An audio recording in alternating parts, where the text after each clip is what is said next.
Hello, everyone. Thank you so much for joining. We're really excited to have you here for the preview of the new Master of Science at Université Côte.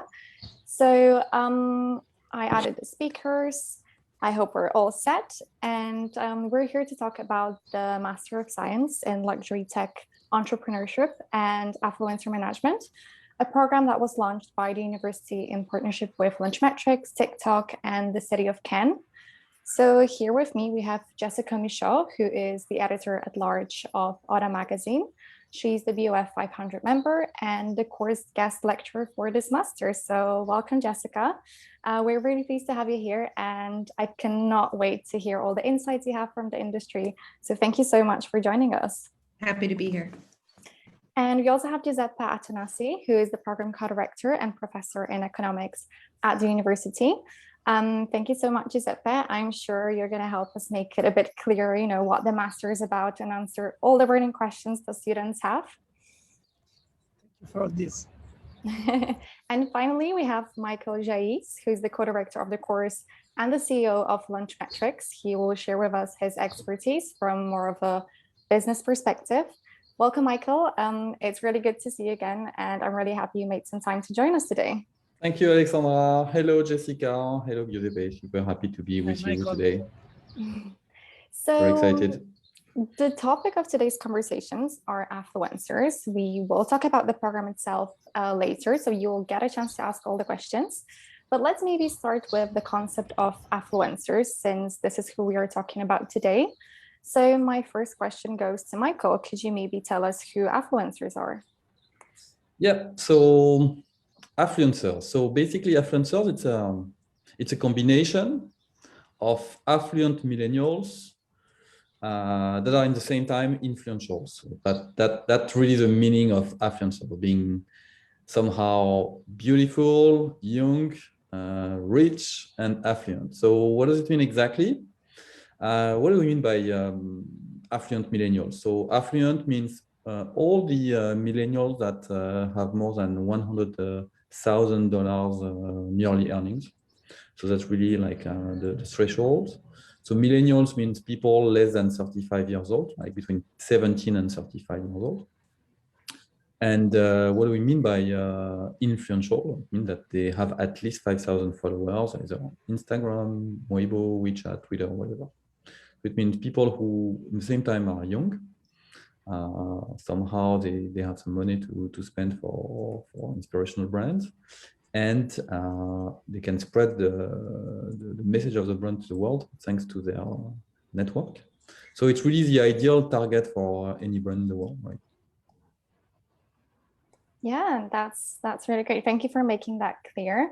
So why, why are they important to the luxury fashion industry? Why should we care about them as business professionals?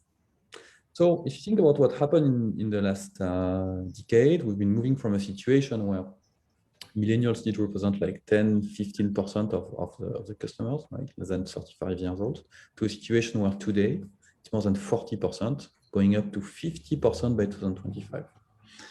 So 50% of the consumers in the luxury world will be millennials, right? And basically, it really changed everything, right? It changed the way you inspire them, in the way you connect to them, in the way you also offer great services. Even the definition of luxury is not the same for somebody who is like 25 years old and somebody who is like 84. So all the codes are changing. And that's what is super interesting, and that's the reason why there's a large space for academic program, research, and new opportunities for any young and talented people who really want to enter in this world. That's like the rule of the game just changing like right now. So it's the right moment because this phenomenon is also amplified by what happened with COVID. Like the digitalization of the luxury world. We've been seeing more changing in the last 6 months than in the last 10 years. And at the same time, again, this phenomenon is pushed by the fact that China is really leading the world in terms of luxury, right? It was 30–35%. Now it's 50% due to the fact that Chinese tourists cannot travel anymore, so they buy luxury objects and luxury product in China. And we also know that these consumers, they are even younger than the average consumer in the US and Europe. So affluencers are becoming more and more important for the brand because of these new geographical rules, new inspirational rules, and new economic rules. Yeah, that makes a lot of sense. And are there any examples maybe of luxury brands, or could you tell us what those brands can do to create the close proximity with the young affluent audience? Yeah. So example, I think that example, the best example for me is a brand like Balenciaga. If you take Balenciaga, and Jessica, I guess that you would agree, 15 years ago, remember where Balenciaga was and where it is now. So I think it's due to new audience. I guess that if you come into a Balenciaga or a Balmain store today, or even a Louis Vuitton store, I mean, half of the population is less than 35 years old. Which, I mean, if you think about what was Balenciaga 15 years ago, it was only people more than 50, 55 years old. So it's been really changing the world. So, and I think that what is new for this type of consumer is that I guess that advertising doesn't work anymore, right? Young people, they don't accept to be interrupted anymore. It's totally unacceptable. The percentage of ad blocker is just huge. So I think that what is changing in the marketing strategies for older brand, and more especially for inspirational and luxury brand, is that you cannot interrupt young generation anymore. You need to intercept them where they are, where they flow, where they really take their inspiration. So that's the big change. No interruption anymore, but just interception. Yeah, I'm sorry, just someone asked, what are we talking about today? So for those of you who joined, we're talking about affluencers and this new concept, and how there is this new program here at the university. So I would also love to get Jessica's perspective of that. You know, Jessica, as a journalist yourself, you have been immersed in the fashion world for quite some time now. So I'm sure you have a lot to say on the topic we're discussing today. So what are your thoughts on this new consumer that Michael introduced, and have you seen brands engaging with affluencers more frequently? Yes, Michael is absolutely right. The playing field in terms of how brands connect with consumers is completely changed. I think the underlying thing for all of these different affluencers is this feeling of authenticity. These are people who are talking about brands that they love. They're not trying to make ends meet at the end of the month by pitching a different product. They're talking about brands that they buy, brands that they use, and they're doing it out of love of the brand. So there's this authenticity, I think, at the fundamental core of all things in relationship to this particular market of affluencers, is that comes from an authentic place. It's organic, it's real, and there really are a bridge between the brand and the consumer. You have built a relationship with these people that you follow on the different platforms. And when you do that, you don't feel like your day is being interrupted when you have one of your favorite people that you follow, post something about a brand or a bag that they bought, or an outfit that they bought, or a new perfume or a new beauty product that they bought, because you're excited to know what's going on in their life. And you know that what they're talking about is really organic and real, and you don't feel like you're being pitched a brand.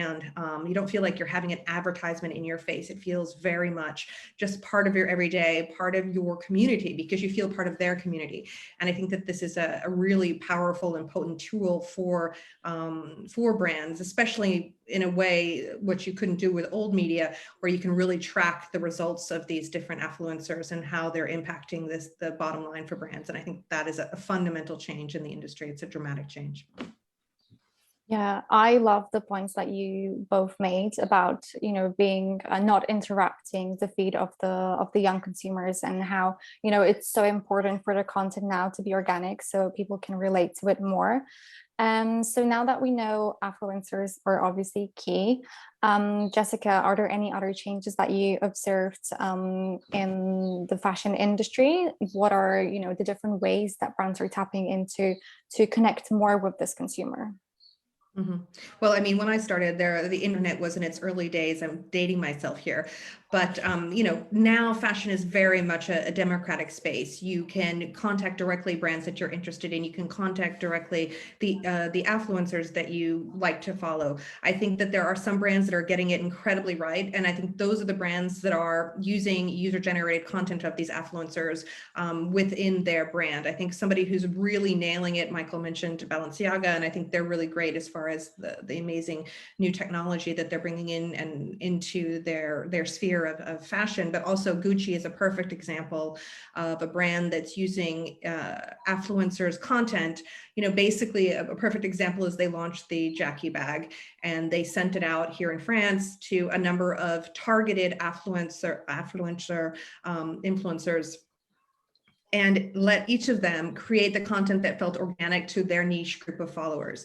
And then they reposted that on their side. And maybe there was a little bit of hand holding, but the whole point of connecting with these affluencers, or these bridges between the brands and the consumers, is to let those content creators, those affluencers, do what they do. They know their followers, they know the people who interact with them, and they know what they're going to like. So brands really need to give them free rein to do that. And that's really worked for the brands that understand that micromanaging these affluencers, these content creators, is the worst way to go about it. And the ones that are really giving them the free rein, like Gucci, like Balenciaga, are the ones that are being really successful and tapping into that millennial, market and money.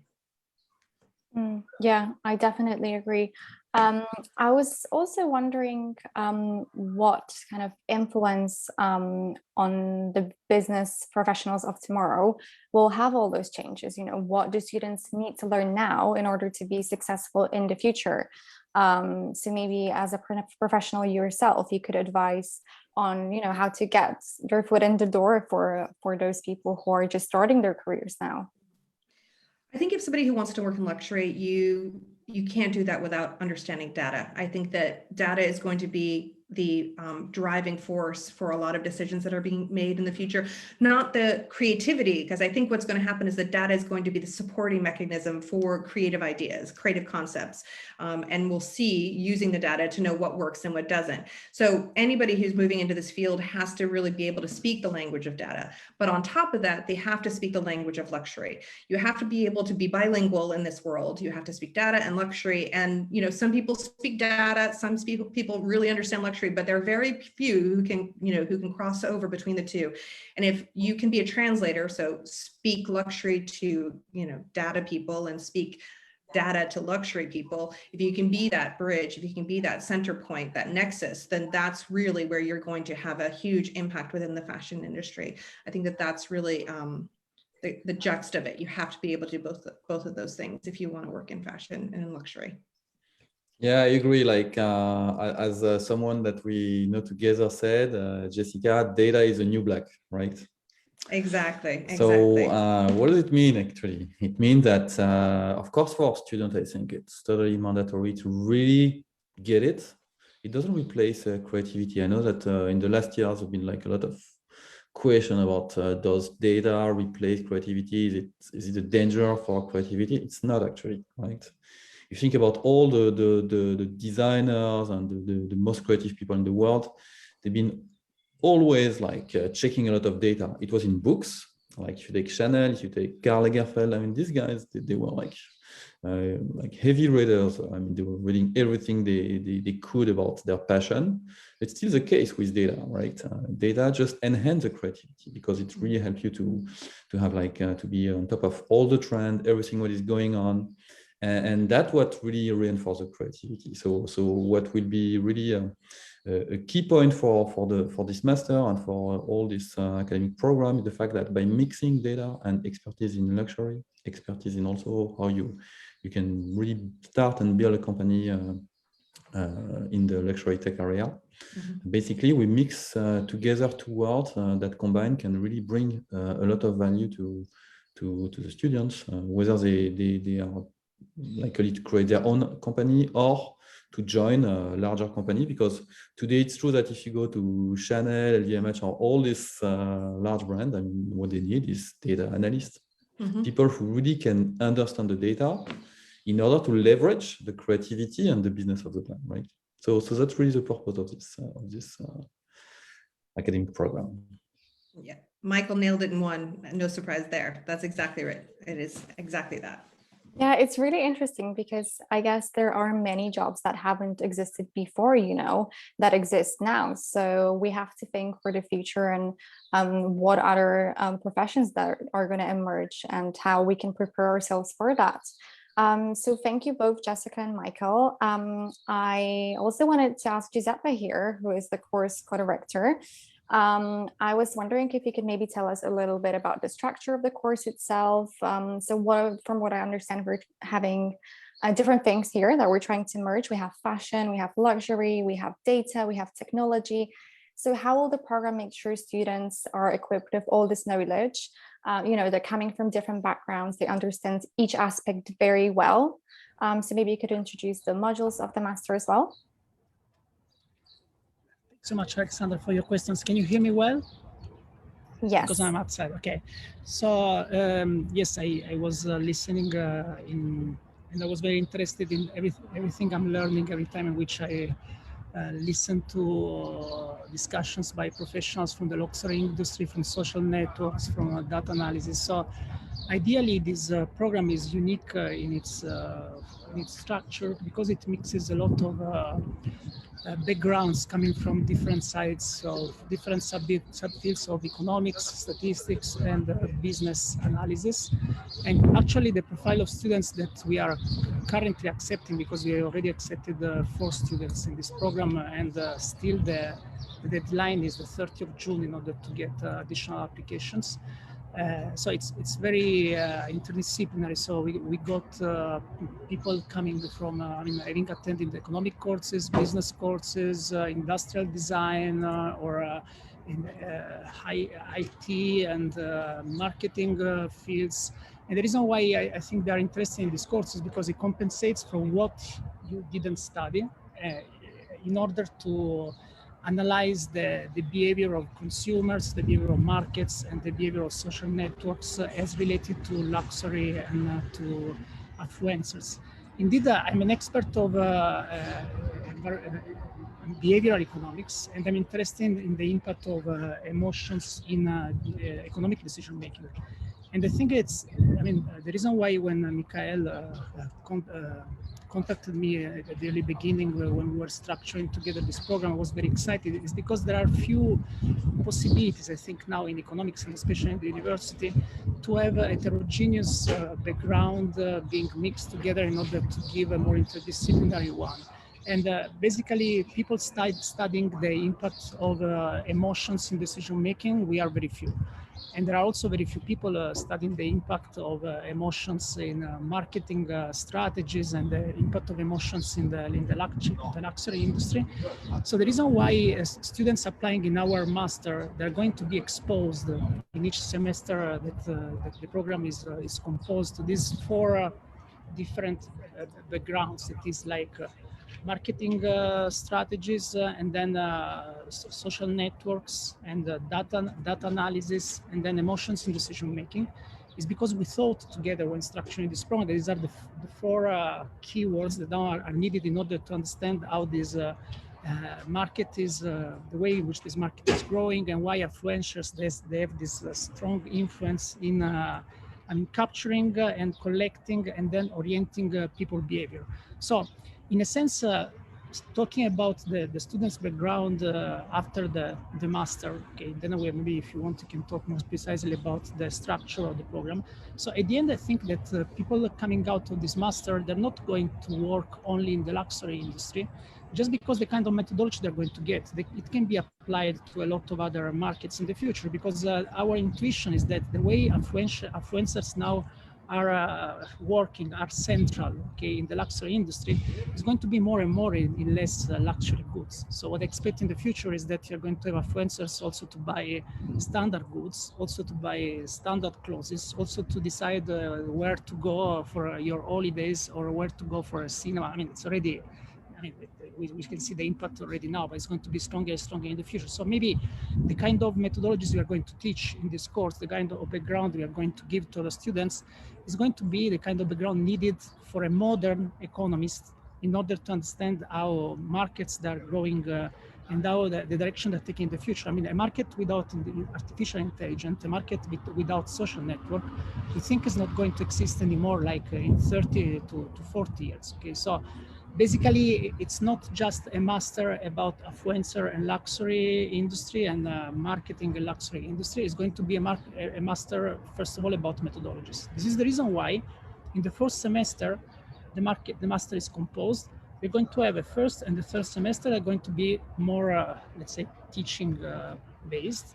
I mean, the first semester is going to be completely teaching based, but with the teaching method is going to be very innovative. So we're not going to have any of our professors. I refer both to those coming from the academics that I have selected and both to those coming from the professional world that Michael is selecting. We have now a very nice guest today. So they're going to give classes like seminars. Okay, so each class is going to be to last 5 to 6 hours. So the expert is going to introduce the topic. We're going to use classroom experiment, previous data coming from the market, from our own experiments, and then we are going to give the students this data, and we are going to have a case study already during the class, and then at the end we are going to discuss the conclusions together through the different reports students are going to provide during the class. Okay, so it's going to be very interactive. It's not going to be very standard. And in the second and in the fourth semester, so it means the second semester of the first year and the fourth semester of the second semester of the second year, we're going to have internship and collaboration with both the firms and the startups that are behind this master, and maybe Michael can add something about that.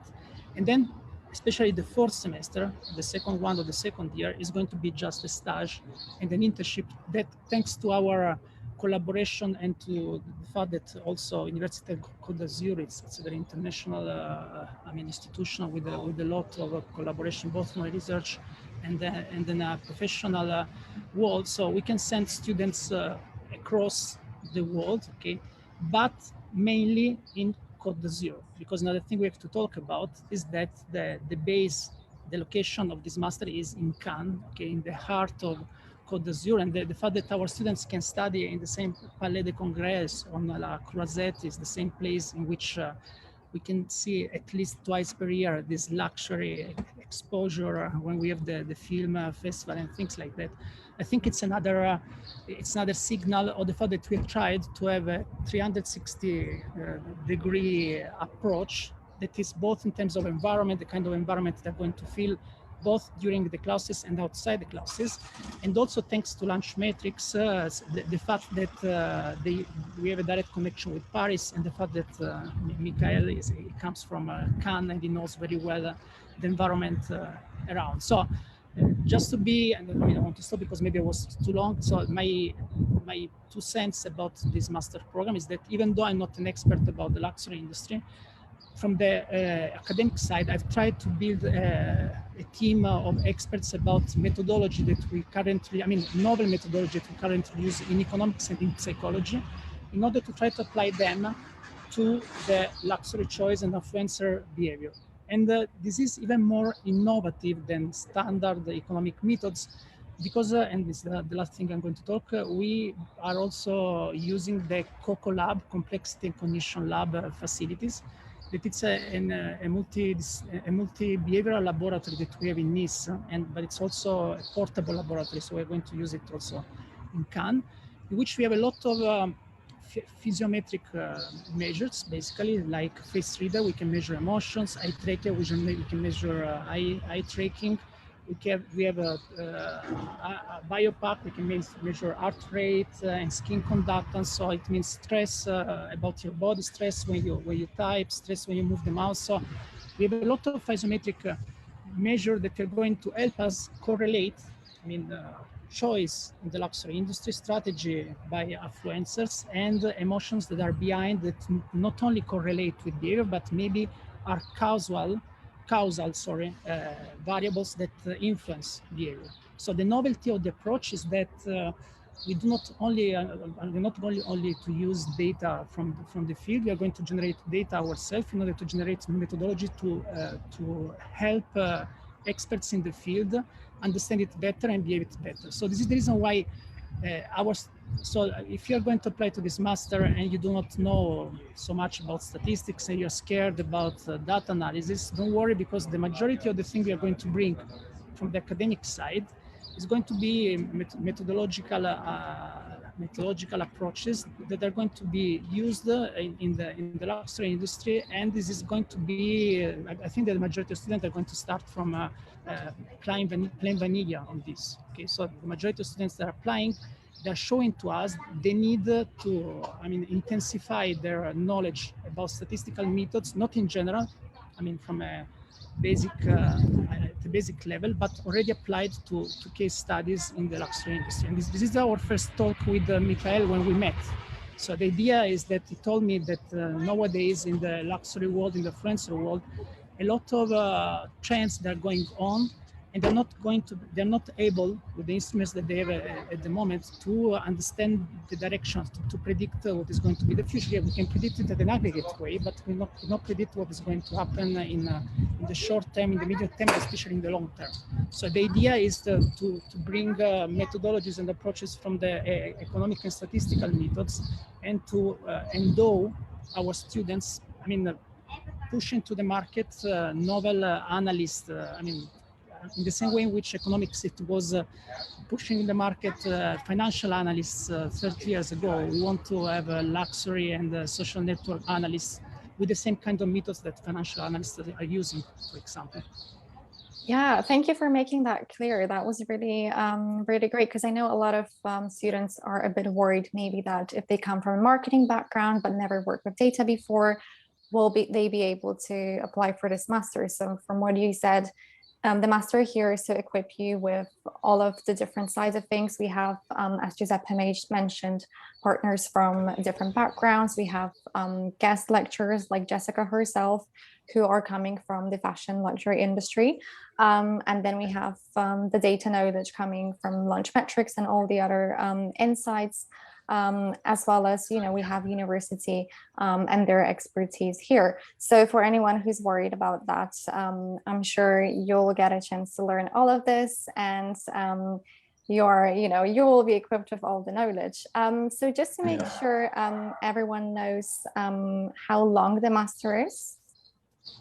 Yeah, it's 2 years basically. So there are 4 semesters. And the thing is that the first year is going to start later than usual. So we're going to start at the end of October in order to get sure that it's going to be in presence and not online. Okay.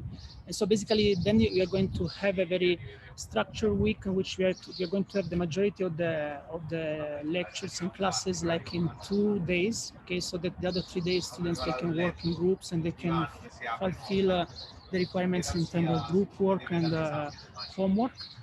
And then the first semester is going to be basically in Cannes. The second semester is going to be half teaching and half, I would say 25% teaching. We're going to collect all the classes in a few weeks, and because the majority of people are going to be in the first internship, they're going to have a third semester going to be like advanced courses from the first semester, so the beginning of the second year. In the fourth semester, we hope that students, they're not going to be students anymore, because they're going to be already, involved in new startups that can build among them, or they can participate in the previous one. So the reason why we are accepting in an express way profiles that are very complementary among them and very diversified among them is because we hope that the startups are going to be born in the class. Yeah, I think that's really an important point. I think that really what makes the difference between this program and others, of course, it's the specific of combining data and luxury. There are a lot of luxury academic program, a lot of data focus, but I think it's really the first one that combine like a vertical expertise and a data expertise. Second thing is that what we are also trying to do in terms of recruiting the people is to have like in the same time people that could be like people from the tech or data background, but also creative people who've been working in artistic, because at the end of the day, when you create your own company, it's a combination of talents. And these talents, of course, you can be a great CEO by being a data scientist, but you can also be a great CEO, especially in the luxury industry, if you are like a person who is like really focusing on art And of course, we welcome business people because we think that the combination of having like artistic background, business people, and tech or data profile is great. And that's what will make the success of any company in the world, again, especially in this industry. So really, that's a second very specific area, and we are really proud of offering this opportunity for even non-tech people to really have access to the mystery and secrets of data. That is something that is like super important to us. The third topic that is also very specific is the fact that we will try to really have like a brand new approach. Like you got project that will be given by the most I would say impressive brand in the luxury world. Really real project given by real people in the luxury industry, and we will try to trigger the academic knowledge depending on the project and not the opposite, right? Usually when you have like academic program, you got like theoretical program, and then you got the application. Here it will be the opposite. You will have a project, and depending on where you stand in your project, you will have the right asset that will be brought by like both academic professors and professional. And that is something very specific.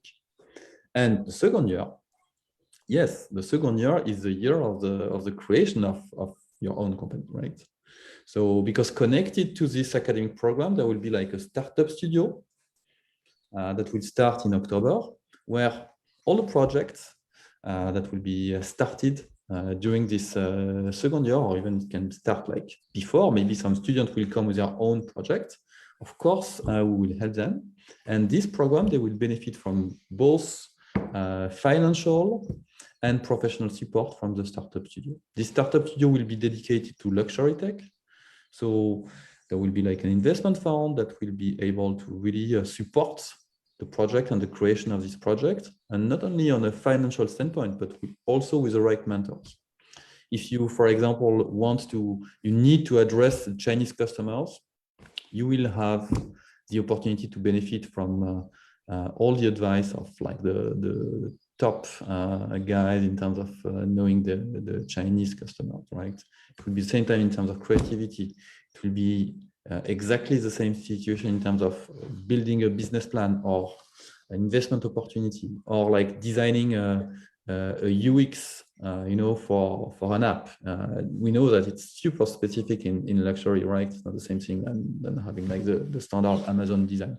So really, it's a magic opportunity for people who really want to start their own business, because at the same time they will have like high-level academic program, but they will have the opportunity to start their business in luxury tech with really the benefit of getting the best mentors they can find, that are either, of course, academic teachers, but also professional, like myself, like people from the industry, like Jessica, and really we think that it's an opportunity for them. It's also an opportunity for us to really connect and to have like great interaction that will shape the world of tomorrow.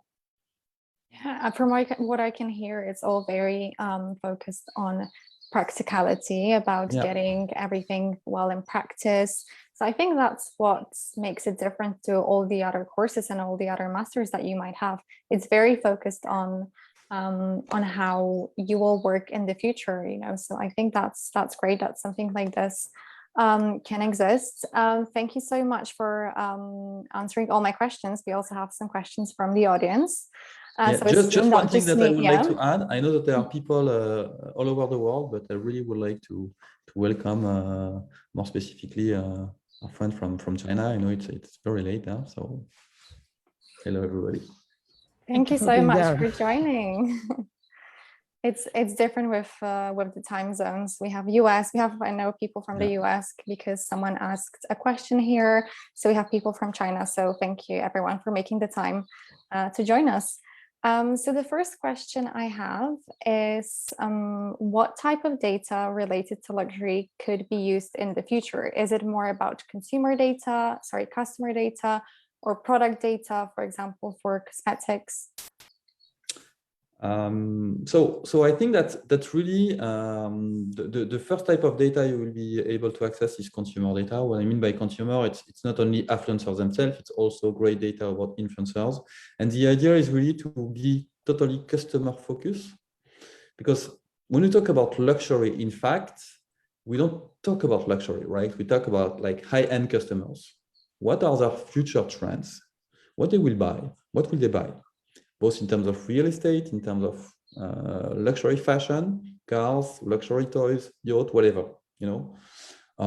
So the idea here is really to have a lot of details about the behaviors of the high-end customers, what we call affluencers, right? So a lot of data around that.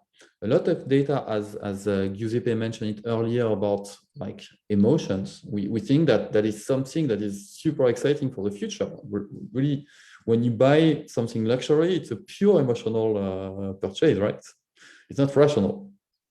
So how does emotion translate into artificial intelligence and data? That is something that is super exciting. We are currently working on a project in collaboration with Paris Fashion Week, with TikTok, to try to understand the differences in terms of emotion felt by people who are watching a video on YouTube and another one on TikTok. This is the future of luxury, right?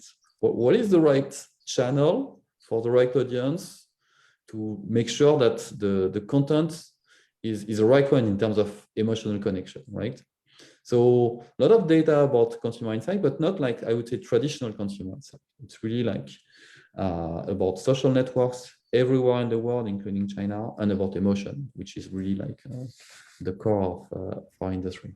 So I guess you would agree, right? No, I want to contradict immediately, Michael.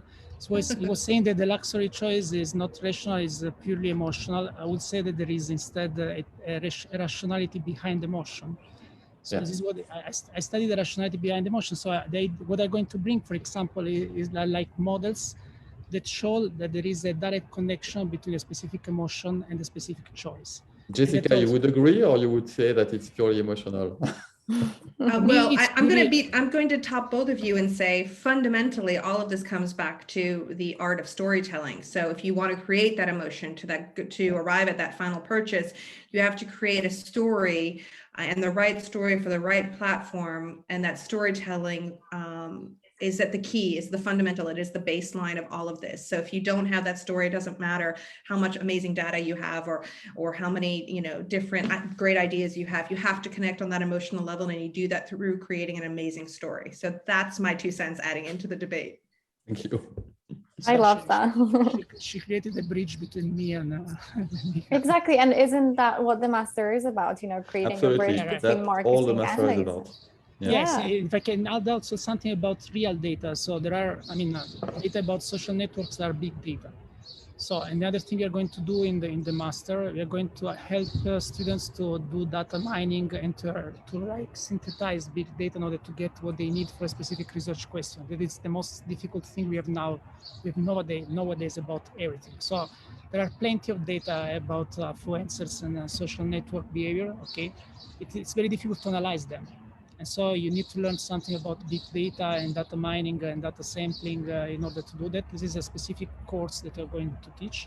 And the other thing is about agent-based modeling. So a lot of behavior in social networks, it can be created and generated by robot agents, okay? And basically you can do simulations by using current data to see which are the forecasts in the future. So we're going to use also the machines of the Coco Lab in order to do agent-based modeling and model specific behavior and the specific emotions, because we can integrate emotions into our robot consumers and trying to understand how under specific emotional shocks, how the luxury industry is going to evolve. So in this sense, emotions are rational in the sense that they can be put inside the utility function. There are the majority of people in the world, they maximize the emotional utility, okay? And so in this sense, emotions, they come into the picture as a specific argument we are going to analyze in terms of causal variable. A lot of Right. data, a lot of very specific things that I'm sure will become clearer once we're able to access the master. Since we're running a bit out of time, so I was wondering if we could answer maybe one more question. So someone here on Instagram asked that on the website we talk about scholarships and how to get them. So we have different scholarships. We have those that are local to France, but we also have a scholarship with Jink Daily as well as TikTok, who is our partner. So you can go onto our website. I'm sure a link somewhere here will pop up both on Facebook and Instagram now, and you will get all the information there. And in case you have any other questions, you can always email the university team. I've seen a question about whether from someone from the US saying, asking whether Université Côte d'Azur is an international university and whether English speaking is a basic thing. I would say yes to both questions. So, especially because Côte d'Azur is a very international place. I mean, don't worry, everybody talks English about our administrative staff and all the program is going to be in English. So French knowledge obviously is a plus for everyday life.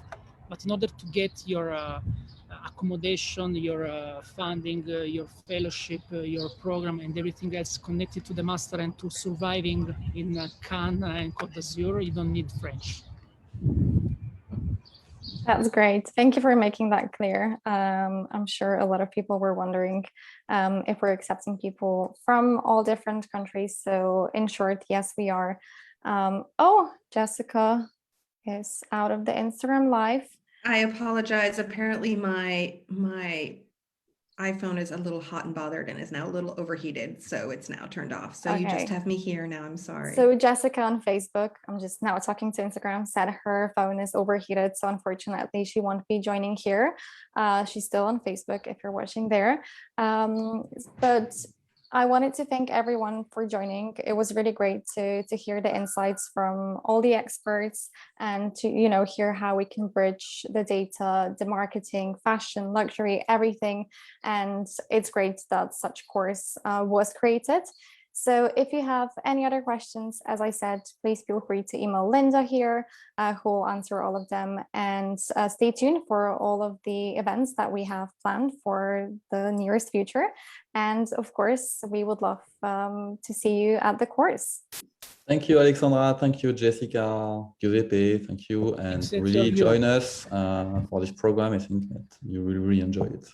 I look forward to doing it in the south of France. Thank you so much for having me. Thank you. Thank you, Jessica. Thank you, Alexandra. Thank you, Mike. Bye. Bye. Bye.